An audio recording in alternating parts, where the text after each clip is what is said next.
creating those relationships with people too, because sometimes we had to, especially at the beginning, I really had to put myself out there and convince these larger companies to like give me a chance, because most of them didn't do drop shipping. Right. But I wasn't prepared to order a giant warehouse full of product for myself.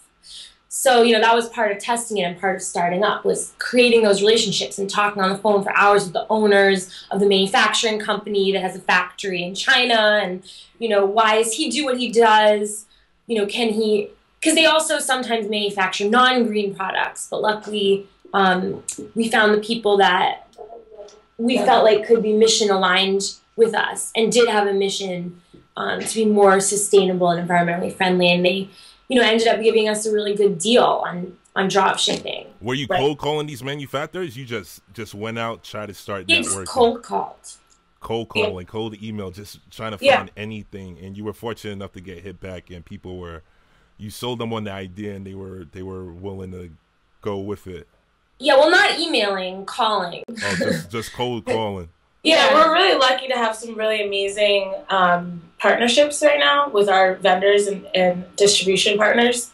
So I guess where I was going was in the beginning, we were doing full cases. So this is kind of part of market research too, because part of drop shipping is sometimes they don't like to break cases. So we had full cases of product, 1,000 at a time.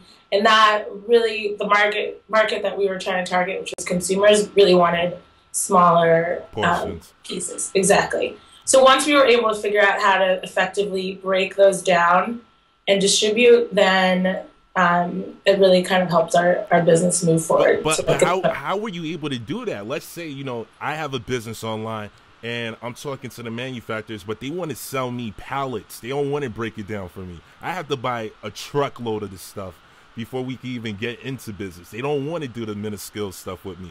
What did you say to them? How did you sell them your vision? Like I said, I connected with them on more of a mission level. Okay. Like, this is, you know, we're a mission-driven business. We're a certified B Corporation, which is a new national movement and new corporate structure. It's a for-benefit corporation. bcorporation.net is where you can learn more about it. But to become a certified B Corporation, we change our operating laws and we go through an intense survey of all our environmental and social impact and policies to know that, you know, we're not only out there to make money, but we're out there to make a positive impact on the environment and people and society and community.